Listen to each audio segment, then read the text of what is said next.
Howdy and welcome to the cave. It's great to have you back. I'm Mark and you're watching Blue Street Customs. Hey guys, welcome back to the cave. Well, if you watched my last mail time video, you know that I've picked up some of this stuff. Now this is a knockoff brand of, I'm not even sure what they call it. It's some sort of plasti mold, whatever. It works off of thermal heat to soften it up, and I know that there's a brand name out there. It's called Blue Stuff by Green Stuff. Now this is supposed to be very similar. I've never used either brand, so I'm going to try this today, and I'm just going to see how much detail it picks up, see how hard it is to work with. I'm going to see how well I can cast with it.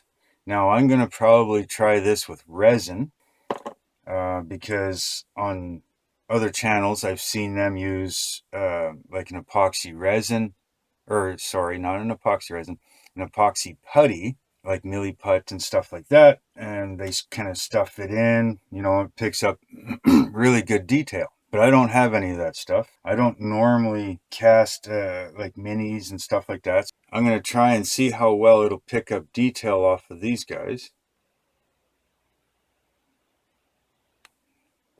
And I've got this cheap little glow-in-the-dark fish that I got a bunch of these little things, whichever.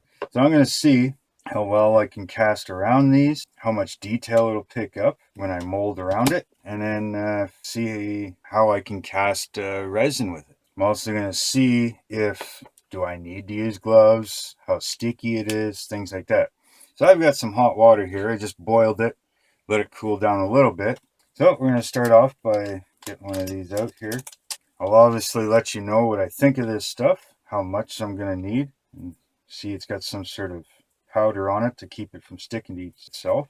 So we're just going to throw one of those in there. I'm thinking though I'm going to probably need two. So I'll grab two of them, put them in there. I don't know how long this is going to take. Give myself a stick here and kind of, I don't even know how hot the water should be.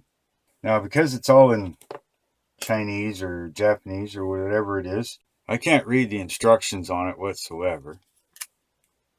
It's all Chinese to me. Now on the back here, I do see, it's hard to see on the camera here, but it says 2 to 3. Now, what that means, 2 to 3, I'm going to take a guess from watching other videos, about 2 to 3 minutes in hot water to soften it up. So I'm just going to let that soften up a bit more. When it seems to be ready, I'll be back. Okay, well, I've had to change the water. It's only been about 40 seconds after I put the extra water in, because I put in hot boiling water. So obviously be careful. And this stuff is definitely pliable. Seems to work good. Now it probably will cool off fairly quick. So I'm going to stick this in here. And I'm going to really push it in. Now I'm just going to use a pen cap or pen or something just to make reference points. It sticks, but it doesn't, there's nothing on my fingers. Now I threw a white one in there. And here we'll see if you guys can watch this. Because like this white one, when I put that boiling water in there, it didn't take long at all for this stuff to soften up.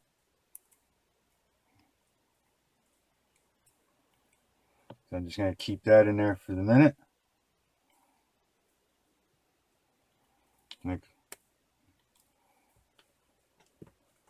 Yeah, the hotter the water is, the better it seems to work. Now, how long this takes to cool so that you can apply something else, like another top on it. Now, once this one's cool, I don't know if this one's going to stick to it. So, I'm going to try just touching it on the corners, see if it sticks to itself.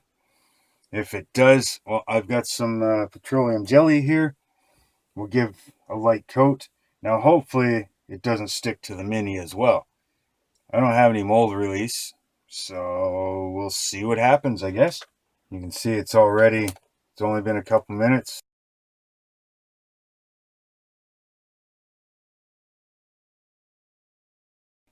Now this stuff is supposed to be reusable, so once I've got one made, I'm going to try and soften it up again after and see what happens. Now, from what I understand, you can use it as a one-sided mold, or you can put one on top and make a two-sided mold. But again, that was with epoxy putty. How this is going to work with epoxy resin, I'm not sure.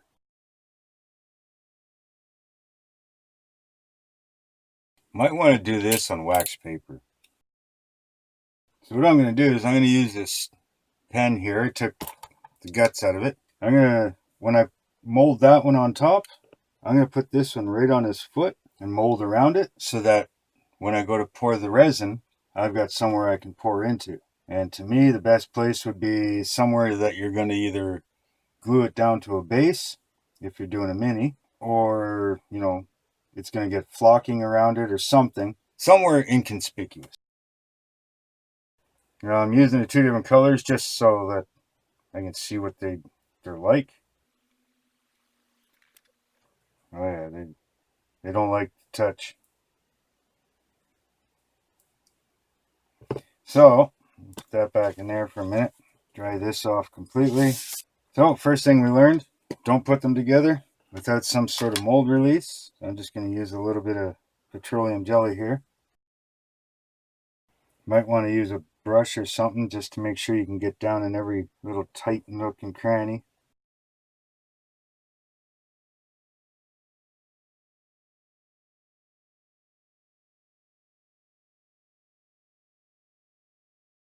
So we'll let that cool. Once it's cool, I'll come back and I'll show you what I've got. See if we can take it apart and see if we can get the mini out. Okay guys, it's been about 5 minutes, give or take. Seems to be cured enough. So let's see if we can get this apart.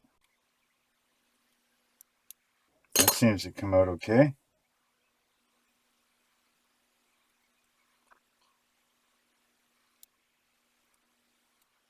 Well, that seemed to come off pretty nice. Couple of spots that it's stuck.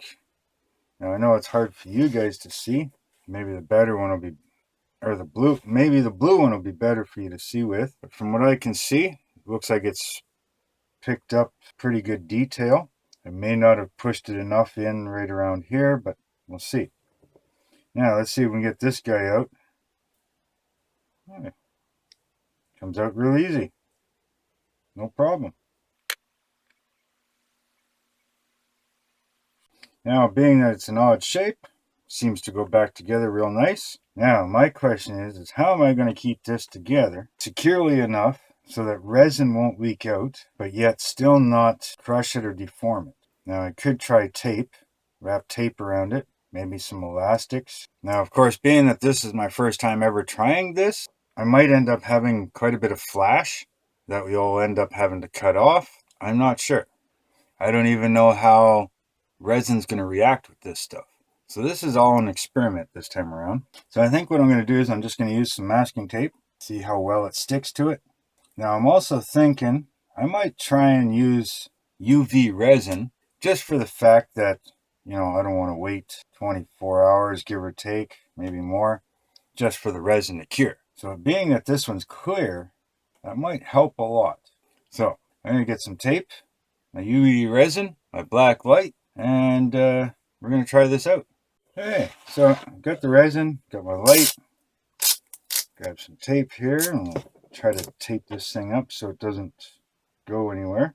Now I'm going to put some tension on it, but hopefully it doesn't deform it at all or leak.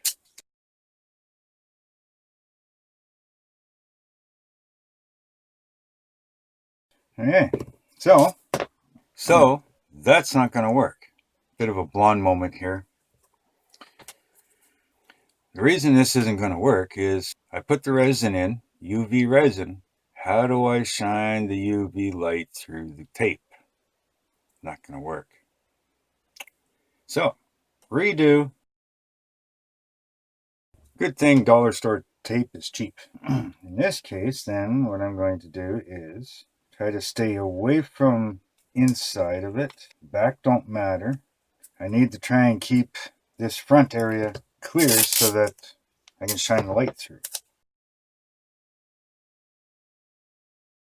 Now the tape seems to stick to it pretty good, so I was afraid that maybe it'd be, you know, like a silicone where nothing wants to stick to it. But it's actually quite grippy, but yet not sticky. Still fairly firm, so it's not going to deform on itself. So let's try this out.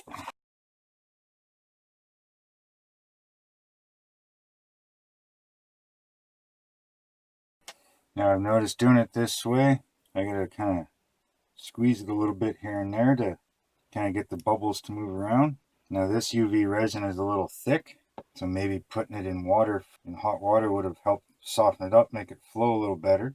Well, let's see how that works. Now if you have one of those UV gel nail curing lamps, probably work a little better than this. Or if you're able to put this outside in the sun. Now, unfortunately today, or maybe thankfully today, it's not so sunny and hot out today, so I can't just put this outside. But this light here should work good enough. Now normally UV resin and the black light doesn't take very long to cure, but because the light is trying to go through this silicone, I guess I'm going to call it, I'm going to leave for a little extra exposure, but it does seem to be actually getting quite hard. I don't see anything moving up in here. I can actually turn it sideways. It's not flowing anywhere. Now this type of UV resin that I've got, when it cures, it does leave a slight oily film. So I'm hoping that is actually going to help as a release agent for this anyways. But you may want to use some sort of release agent, either using the putty or an actual resin. Well, this is all just an experiment, so let's see if that was long enough. Seems hard enough. Hopefully I've got this, but before I completely open it apart, I'm going to shine the light through the blue just to see if that helps at all. Now the other thing I was thinking, or kind of worried about, is that the UV resin, when it cures, it does warm up. So I'm hoping that it doesn't warm up too much, that it distorts the image inside, because obviously this stuff is thermal. When it gets warm, it softens up. Yeah, I can feel the back here. It's a little, actually quite warm. You can see that it's actually getting soft. Well, moment of truth. See what it did. Now you'll probably have to, yeah, I'm thinking I need a stronger UV light. So it might be time to order up one of those gel nail black light cures. But from what I can see, this is actually looking pretty damn cool. So I'm going to sit this outside, even though it's not sunny. There should be just enough UV light out there to help it cure, because this light isn't quite strong enough for this. So I'm going to set this outside for about 5-10 minutes, and then I'll be back and I'll show you what the result is. Okay guys, so we got their two pieces. Detail still looks pretty good in them. Everything seems to turn out. Detail seems to be fine. Obviously you can reuse them. Now like I said,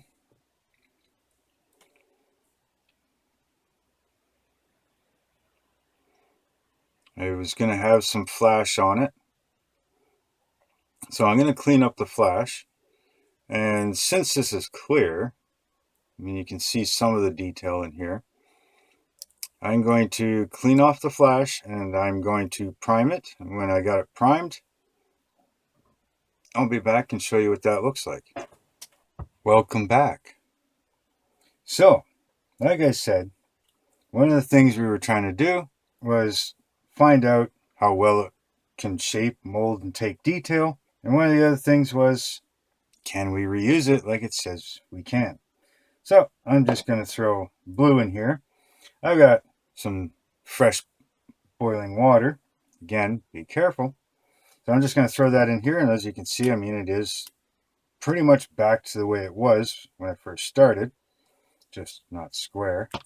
So we're just going to throw that in there. Keep it under the water for a few minutes. Now I'm going to do just a one-sided mold.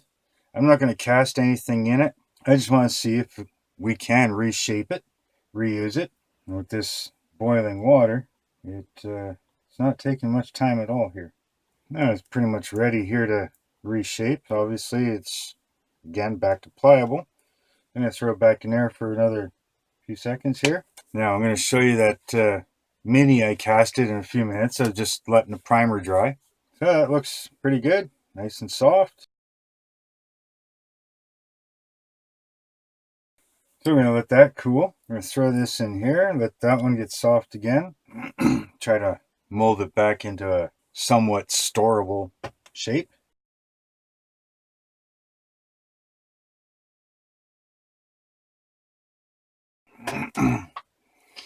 Well, I don't know about you, but I'd say that's pretty much a success at softening, molding, casting, resoftening, and remolding to something else. It's got excellent detail. Doesn't seem to stick overly much to anything. Maybe some parchment paper depending on your work surface. So I'd say that's pretty good stuff. So my opinion on it, for as cheap as this stuff is, and I'll put a link in the description of where I got it. Now, being Canadian, if you're in the US, this stuff's going to be even cheaper than what I get it for. I don't know how your taxes are down there, but we're 15% tax in this province. So, but even with all of that, it was actually quite cheap. Now, comparable to the other company and their stuff, I'm not quite sure. I do believe I looked at it once before, and this stuff was considerably cheaper. Now, if it's going to do the exact same thing, why not save your money to do the same thing as something that's more expensive? That's just my opinion. So I'm going to resoften this stuff again, just so I can reshape it to be, that's already pretty much solid. So I'm going to reshape this one so it can fit back in here. And I'm going to check on my Mini, see if the primer's dried, and I'll be right back. Oh yeah, I've got the primed one back in. Now on close inspection, again, this was under trial. Never did it before. So there's a few things I figured out that I would have to do differently. Now, as far as the resin, there was some air bubbles. So some stuff didn't get formed properly. Now, again, I said if you warmed it up, it would make it thinner, flow better. Probably the same thing for a two-part resin. Using a epoxy putty, you can squish it in a lot easier, a lot better. Then put it together so that they stick together, and away you go. So now, being that it was clear, I cleaned off as much flash that I could see, but I'll show you up close here. Also, with that stuff, try to pick the best spots to have your seams. I didn't pick the best spot, and I kind of lost some of his face because the seam is in that spot. The seam should have been further back here on the back of his head so that you can kind of scratch in some hair and not lose the facial features. But anyways, so what we've got here, the axe isn't formed as good as the other one. Here, I'll try to show you both at the same time. As you can see, the axe didn't form as good. You can see a couple air bubbles. Now you can see his face, how it didn't form properly, and that's because of the mold line. So the mold line should have been at the back of his head. The shield took pretty good detail. So did his cloak and stuff. But again, this is my first attempt at this. Now, in between his leg there, that could be due to me not pushing it in good enough. So it'd be a trial and error. Corner of his shield. But as you get to the back, it took a lot better detail. Still a couple air bubbles here and there from the UV resin. His hair looks pretty good. And again, I couldn't see the mold line and stuff. So, you would have to go through with probably a couple files like you normally would to clean everything up. There's a little bit of flare right here on his leg. So you'd have to clean that up. I couldn't see it when it was clear, so. But basically his beard turned out not too bad. Again, probably due to me not pushing it in good enough. But his face lost a lot of his facial features. But again, if you look at the shield, it took a lot of detail. So did his armor. So it was just probably me where I should have made his mold line. Maybe I should have did him face down instead of backside down. Then it would have gotten all his frontal features a lot better. It takes some practice and we'll see what happens, right? So other than that, I mean, it turned out pretty good. It works the way it says it's supposed to. It works, in my opinion, not ever trying the other stuff from the other company. It works probably just as good. If I can, I will flash on the screen the price of this stuff and maybe the price of the other stuff. Hopefully not get in trouble for it. And it's a price comparison. I'm not saying this stuff is better than the other stuff, but if it works just as good at a fraction of the cost in today's time where things are hard and with the problems that we've been having in the world lately, money is a little tighter than normal. So if we can save $1 or $2 here and there, it all adds up. So in my opinion, this product works pretty good. Again, with some practice, a little bit of trial and error to figure out exactly how to use it, this stuff works good. So I'll try to be using this stuff a little more often, see what I can mold, maybe try some D&D dice with it, do different things. Now I've also got something else I want to try out at some point in time, using clear silicone to make pretty much the same stuff, but a lot more rigid and not remoldable. It's a one-time mold, kind of like buying a liquid silicone, mixing it and casting something. But if I can get it to work and very durable to, say, mold dice and be able to recast and recast and recast dice, I'm going to check it out and try it out. So once I figure that out, I'll make a video for you guys to watch that. So if you like this type of stuff, if you have any ideas of what you'd like to see me try and mold with this stuff, leave some comments down below. Make sure to like, share, and subscribe. Hit that bell notification so that you can get notified when I post other videos. One last thing, I'm up to 44 subscribers. Thank you very much to all of you. Muchly appreciated. A lot of this is for you guys. A lot of it is for my enjoyment because I love doing this stuff. So if you think somebody else should be watching this and be subscribed to me, please pass it on. Eventually it will help me grow the channel bigger so I can do a lot more for you guys. As for an update, I've got a video coming out soon on the addition that I'm building. There's also going to be a video coming out soon as well, me finishing up my book nook, because I've got the rest of the stuff in that I needed for it. So make sure you hit that bell notification so that you can get notified when I start posting those videos too. So until then, thanks for watching. Later.